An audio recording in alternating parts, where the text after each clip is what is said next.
I'm going to be reading Encountering the Social Unconscious, The Tragic Case of Masud Khan. Erich Fromm's concept of the social unconscious stands as one of the most significant contributions to the psychoanalytic canon.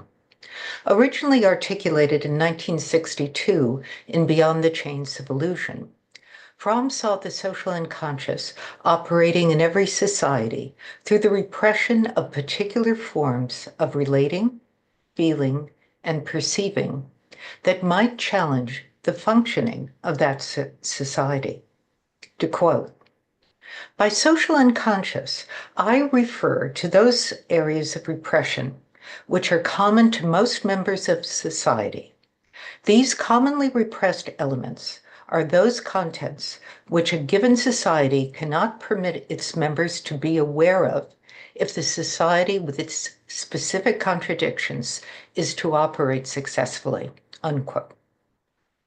Within the unconscious, socially constructed categories serve as receptor sites for what can be perceived, felt, and reflected upon. What lies outside these categories remains unformulated experience, that which cannot be named or symbolized. To quote again from Fromm, "Every society, by its own practice of living and by the mode of relatedness of feeling and perceiving, develops a system or categories which determines the forms of awareness. This system works, as it were, like a socially conditioned filter. Experience cannot enter awareness unless it can penetrate this filter," unquote. Fromm's conceptualization offers a crucial link between the individual and society, a way of assessing how societal functioning, norms, and values is embedded in our unconscious minds. Nonetheless, this vital concept seems to remain infrequently utilized in contemporary clinical writing and thinking. While cited in references to societal and political concerns, its application to clinical material is extremely rare. There are a number of reasons for why I think this may be the case. Certainly, the contempt the psychoanalytic establishment has expressed toward Fromm's work in general has, in the words of Neil McLaughlin, allowed him to become a forgotten intellectual.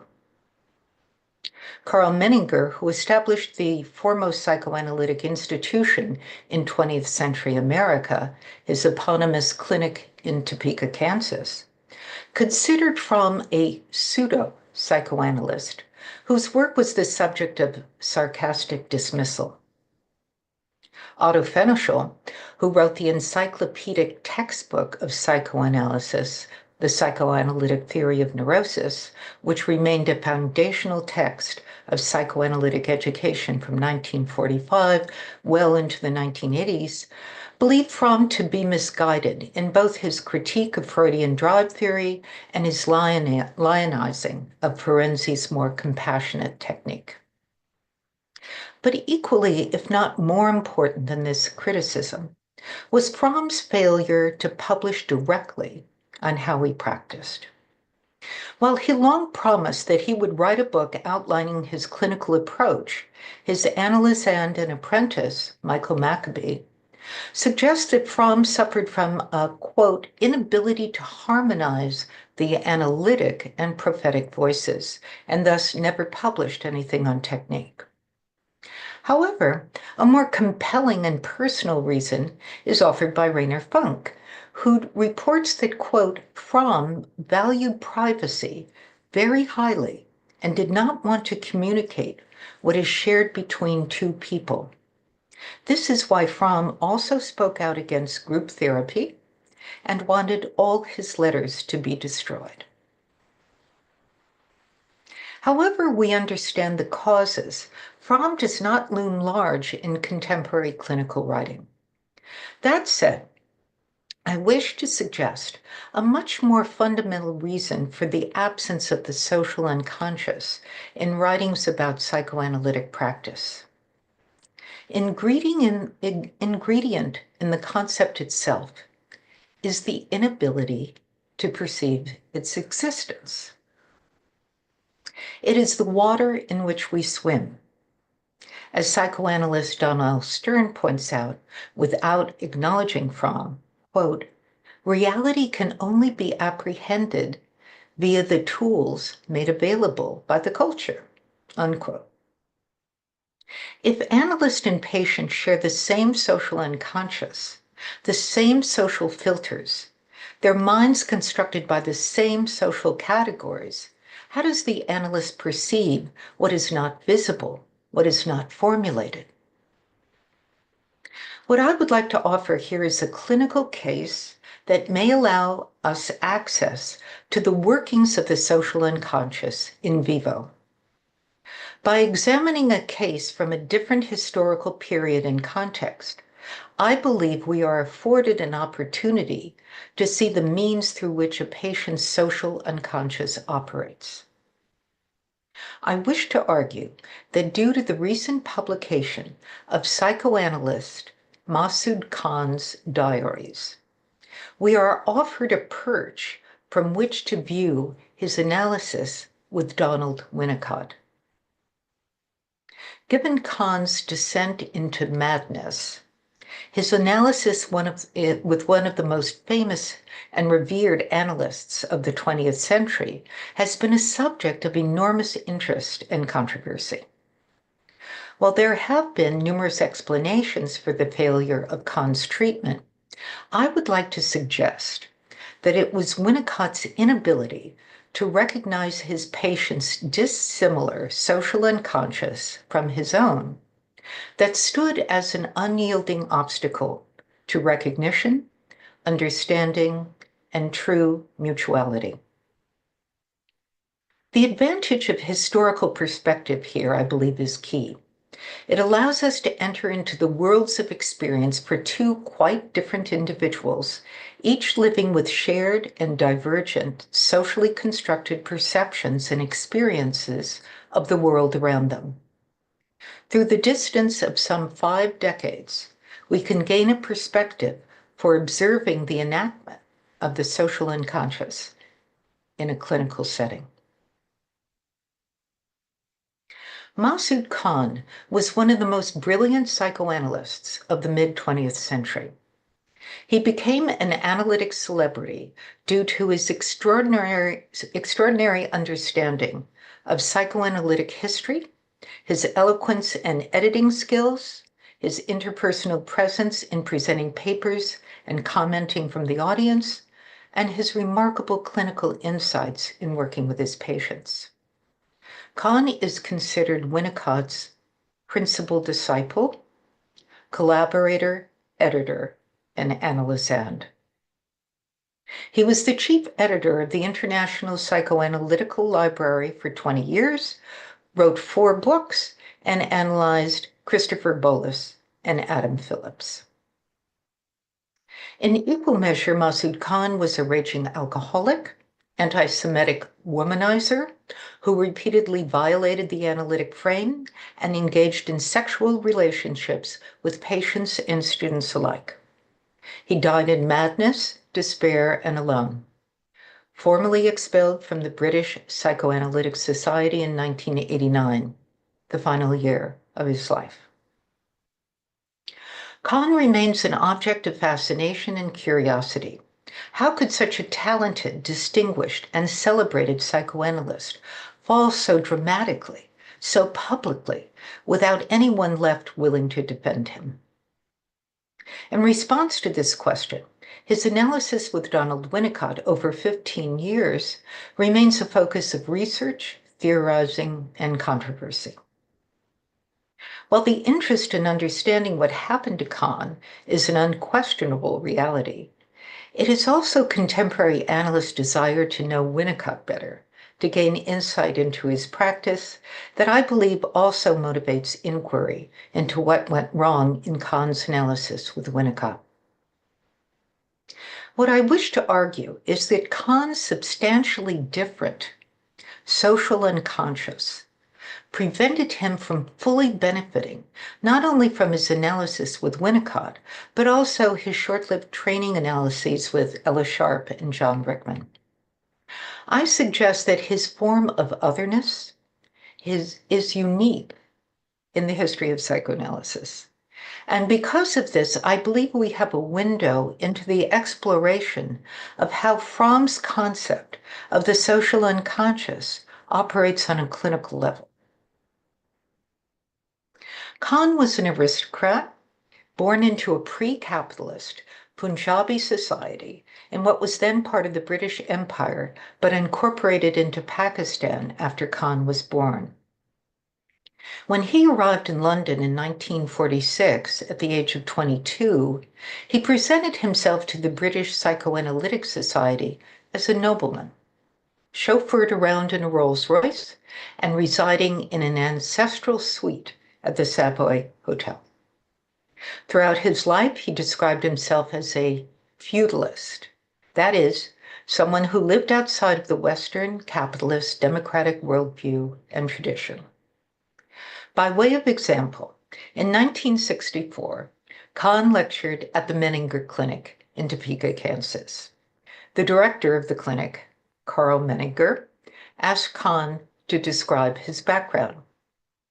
Khan replied, "My simple answer, feudal, sir." "What does that mean, son?" asked Menninger. "A loving, tyrannical father, vast space, peasants, and horses."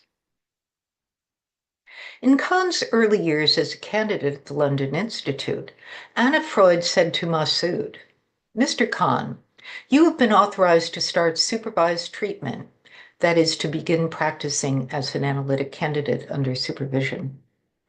Do you think you can take care of two people, that is, be the therapist for two control cases?" Khan responded, "Miss Freud, if I can take care of 25,000 peasants, I believe I can look after two people." And as he wrote simply to his friend Victor Smirnov 25 years after he emigrated to London, "I am feudal Punjabi to my roots today as I was at birth." I wish to argue that Kahn's otherness rested in unique multiple identities or self-states so outside of a Western capitalist worldview, outside of our social filters, that parts of him were, and perhaps continue to be, unrecognizable. We in the West have no experience of feudalism, as it ended over the course of many centuries in Europe, culminating with the French Revolution. It is a pre-capitalist, pre-industrial social and economic system based on the holding of land by nobles, where vassals, serfs, and peasants provide their labor in exchange for military protection and a share of the food they provide. It is based exclusively on heredity and patriarchy. It is interesting to note that today Pakistan, where Khan grew up, is one of the few places in the world where there remain significant vestiges of feudalism. 5% of the entire population own 2/3 of the land. However, I wish to point out that Kahn's feudal identity was not singular. He very much had a Western British identity as well. His family was accepted in a British social life in the Punjab, and Masud was educated by British tutors. He became fascinated with English literature and received a master's degree in it from the University of Punjab. He left his feudal home to study literature at Oxford, but never made it there.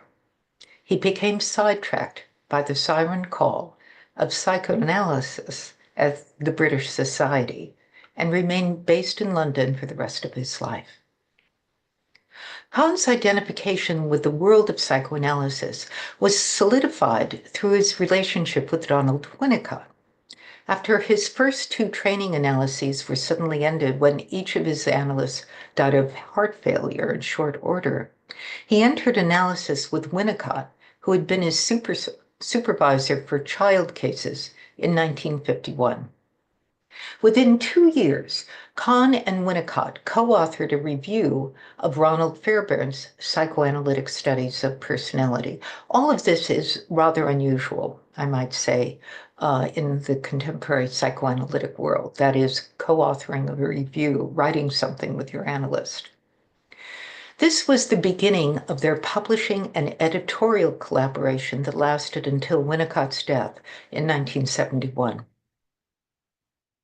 Throughout those 20 years, Khan developed into one of the most sought-after analysts in London. He published many articles, the most well-known of which is The Concept of Cumulative Trauma, brought out the Letters of Sigmund Freud from 1873 to 1939, and edited and contributed to almost all of Winnicott's writing. He lectured widely, and his reputation grew so greatly that by 1975, Erik Erikson announced that, quote, "The next decade in psychoanalysis belongs to Khan." But that was not to be. As he gradually fell into alcoholism, sexual acting out with patients and students, and eventually grave illness and madness. Within the psychoanalytic literature, the issue of Kahn's analysis with Winnicott from 1951 to 1966 is often scrutinized in an attempt to understand the ways in which that analysis never reached Kahn's internal struggles, I should say, nor the depths of his pain in any fundamental way. Over the years, there have been many attempts to make sense of this failure. Kahn's biographer, Linda Hopkins, in her 2006 book titled False Self, The Life of Masud Khan, asserts that Winnicott never reached Kahn's false self, which required a regression to dependence. Hopkins avers, quote, "With Winnicott's cooperation, he, Khan, avoided the experience of regression to dependence, which was the treatment of choice for that condition," unquote. But in a later article from 2011 in the journal Psychoanalytic Dialogues, Hopkins suggests, quote, "My belief is that it was alcoholism that destroyed Khan, and that Winnicott's greatest flaw as analyst was his failure to understand and confront Kahn's alcoholism." F. Robert Rodman, in his biography of Winnicott, asserts that Winnicott and Khan never engaged in a true analysis at all due to Winnicott's belief in conducting a research analysis. He suggests that their relationship, quote, "probably included sessions on the couch of a psychoanalytic appearance, but otherwise dispensing with all psychoanalytic rules." According to Rodman, by inventing the idea of a research analysis, Winnicott could, quote, "allow for experiment and learn what worked and what didn't as he sorted through his ideas. He could rationalize behavior that some others would have found objectionable." And his 15-year analysis of Masud Khan, if analysis is the appropriate word, was research with a vengeance. Roger Willoughby, in his 2005 biography of Khan, suggests that Winnicott pacified Khan because he was unable to deal with his aggression, just as Winnicott couldn't deal with that of his other patients. In a much-discussed incident, psychoanalyst and patient Margaret Little enacted her despair about getting Winnicott to truly understand her by breaking a vase in his office and trampling on it. Rather than questioning or discussing this with her, Winnicott simply replaced the vase with an exact replica the following day. And finally, Joyce Slocauer, in her 2011 article called "Analytic Idealizations and the Disavowed, Winnicott, His Patients, and Us," holds that Winnicott and Khan engaged in, quote, "a mutually constructed but asymmetrical idealization, tilted in the direction of Winnicott's more intense and unshaded admiration of Khan," unquote. This, quote, "superficially, this superficially joint idealization masked underlying sadomasochistic dynamics, a painful underbelly to this analytic relationship, unquote. She also wonders if, quote, Khan might have upped the ante of his misbehavior in an unconscious attempt to break through Winnicott's idealization, enacting both his destructive rage and his need for a more human, less perfectly loving and accepting analyst, unquote. While I believe that all of these explanations have merit, I wish to argue that the tragedy of Masud Khan may be best understood and appreciated due to the lack of recognition for Khan's fundamental difference. The way he saw and experienced the world was through a social filter that remained incomprehensible to Winnicott and much of the British society in which he was analyzed. His diary entries reflect this. He says, "The Eastern sensibility is at once public and also hidden in private. The English linguistic medium cannot transmit experiences both alien and unknowable," unquote. And he is talking about himself.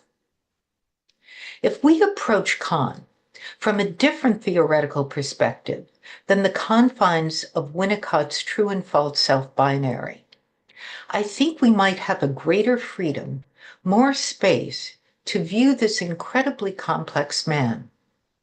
If we can think of multiplicity, that is the possibility of multiple self-states that remain somewhat dissociated from one another, I think we can explore what I find most compelling about Khan, and that is his radical otherness, rooted in a social unconscious formed within a pre-modern aristocracy.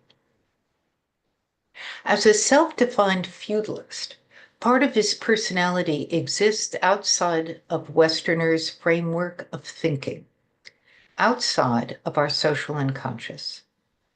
It is a worldview based in inherited privilege and the primacy of identifying with your place in the social order over the hegemony of the individual and his or her rights that are the sine qua non of modernity. A feudal worldview is based in the maintenance of tradition over progress, in rigid class and status hierarchy over beliefs in equality and democracy. Alan Rowland, a psychoanalyst known for his elucidation of Western bias in psychoanalysis, wrote in 1988, after his clinical work in Japan and India, quote, "Only now have I begun to appreciate how much of the theoretical structure of psychoanalysis is based on Western philosophical thought. Thus, our very way of conceptualizing human nature is deeply rooted within Western culture. The prevailing psychological maps and norms assumed to be universal are in fact Western-centric," unquote. From his psychoanalytically informed clinical work in India and Japan, Rowland defines a, quote, "we self" he observed in those countries in the 1980s, as opposed to the I self of the West. For the former, quote, "the experiential sense of self is of a we self, that is, felt to be highly relational in different social contexts," unquote. Self-esteem in these cultures is, quote, "derived from strong identifications with reputation and honor of the family and other groups, as well as with the others in hierarchical relationships. Persons are thus not equal to each other, but rather interact in hierarchical relationships through myriad transactions and exchanges. In contrast, Western society may be culturally defined as composed of a collection of individuals who, as the ultimate unit of society, are equal to each other and are essentially similar in nature." When we talk about otherness today within the psychoanalytic canon, It is often focused on race and gender identity. But I would suggest that regardless of one's race or gender, we largely share Western beliefs in individualism, equality, and democracy to varying degrees, a commonly held social unconscious. A self-defined feudalist does not. Khan asserted that European culture and psychoanalysis, quote, are additives to my root culture. I am not a middle-class Christian or a refugee Jew. My people do not feel Judeo-Christian guilt. My people feel vengeance. I am the product of 700 years of feudalism. In the 1980s, as he declined into complete alcoholism, despair, and a profound sense of aloneness, his former friend, Andre Green, wrote him, quote, "The main difference between us is that you believe more and more in feudalism and less in psychoanalysis." Khan replied, quote, "I do not believe more and more in feudalism. I never lapsed from a total belief in it," unquote. But I am not suggesting that his connection to his feudal tradition was his true self. I believe it was a self, one that he could never integrate with his Western psychoanalytic selves. I think this may have been due in part to the fact that none of his analysts, nor his colleagues, could truly welcome a form of otherness that did not fall into their socially constructed categories of experience that did not align with their own social filters. Khan was an elitist who equated democracy with mediocrity. In his diary, he states, quote, "Chaucer, Spenser, and Shakespeare epitomize 500 years of evolution of feudal royal tradition in England before it changes character and begins its long route to mediocrity through democracy." And he further wrote in 1970, "What is needed today is an intellectual of Marx's venom and vision to postulate the necessity of a creative type of fascism as the only form of government feasible in the emergent countries of today. Life has become too specialized for the ordinary person to meddle with it from private prejudices and misconceptions." He also had definitely had self-states that were anti-Semitic. He stated that Jews have a, quote, "code of honor of trading," and that he finds trading most distasteful due to, quote, "the bias of his, Khan's, nature and culture." What I hear in this is the primacy of his identity as a feudalist, a non-capitalist, insofar as diasporic Jews have always been connected in the West to trade and money lending, not connected to the land, the mainstay of feudalism. They are to be looked down upon. But his radical otherness, founded in feudal identity, also allowed him to see some of the boundaries of psychoanalysis elided by others.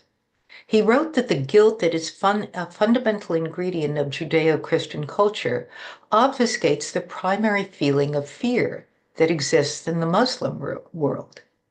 He wrote in 1970, quote, "Once one moves out of the cultural area of middle-class Europeans, one is impressed by the inordinate one-sidedness of the demands made by the analytic situation.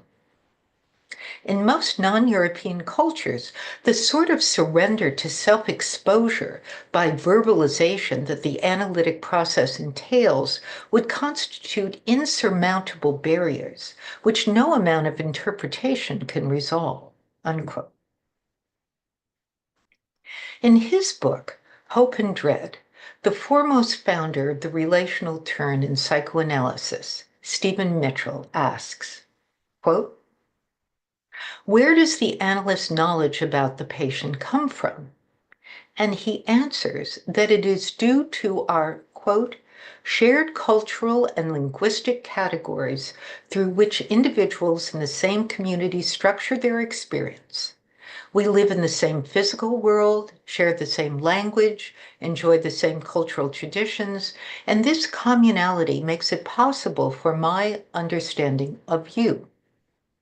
The analyst's beliefs are likely to be useful to the analyst's end because the two share, in many aspects, a common world, unquote.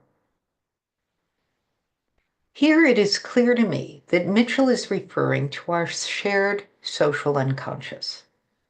But as in so many instances, Erich Fromm is not credited. Nevertheless, I believe Mitchell goes to the heart of why Kahn's analysis with Winnicott and his prior analysts were not successful. Ultimately, analyst and analysts did not fully share a common world, the same social filters.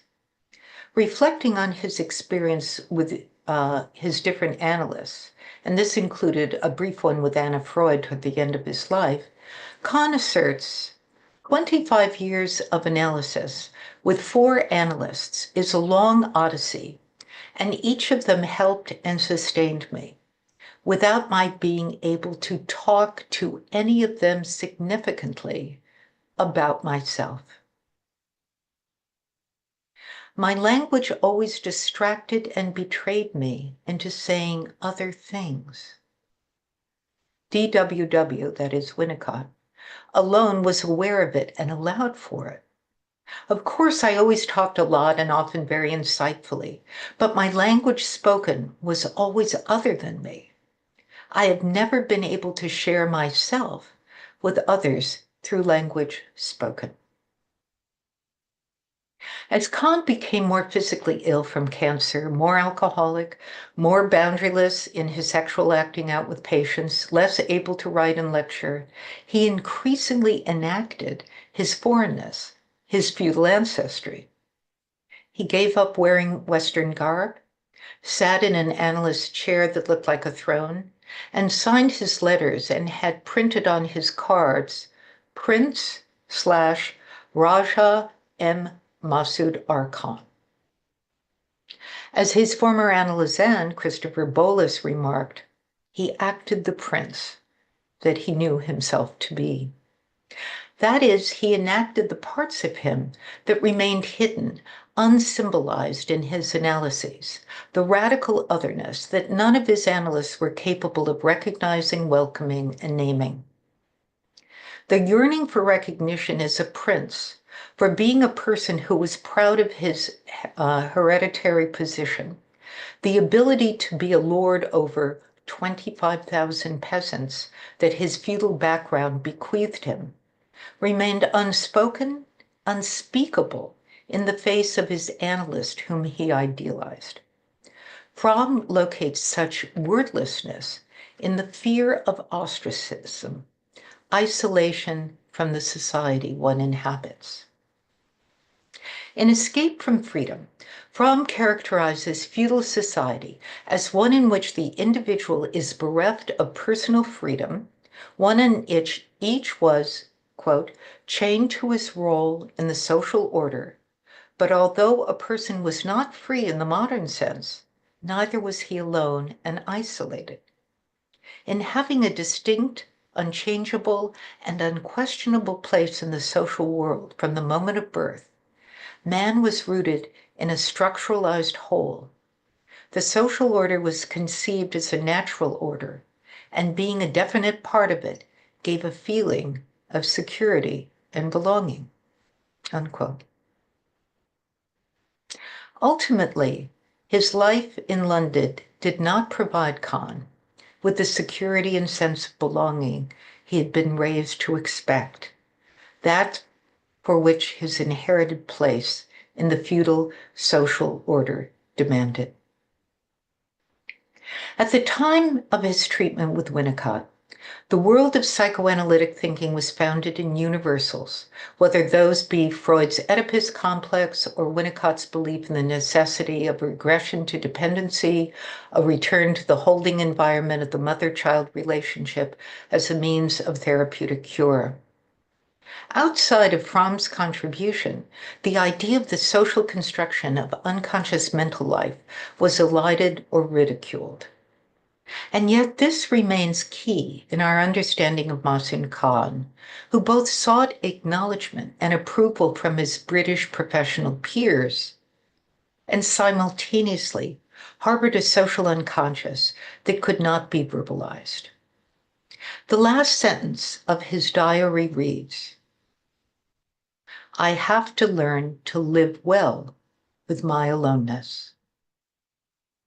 But tragically, he was never able to do so. Fromm avers, quote, "For man, the sense of complete aloneness and separateness is close to insanity. Man has to be related. He has to find union with others in order to be sane." From all accounts, Khan lost his purchase on sanity as he aged, as he never found what psychoanalyst Robert Stolorow has termed a relational home, a true union with others in which he was truly known and recognized for who he felt himself to be. In our contemporary literature on psychoanalytic clinical work, it is the analyst viewpoint that is exclusively expressed. He or she is the one writing, creating the narrative of what has occurred. Patients' words and actions are described, but they are always filtered through the analyst framework and perceptions. Due to the publication of Masud Khan's diaries, we are allowed into his world, his categories of thought. And because of his unique position, that is, his divergent, socially constructed categories of mind, he is able to reflect upon and write about what we rarely are exposed to in his descriptions of the clinical encounter, that is, the patient's point of view. He declares, "I have never been able to share myself with others through language spoken." That is, his experience remained unsymbolized and unattended to in his analyses. I believe it is through Erich Fromm's concept of the social unconscious that we can begin to give words to Khan's experience and account for the failure of his analysis with Donald Winnicott. Thank you.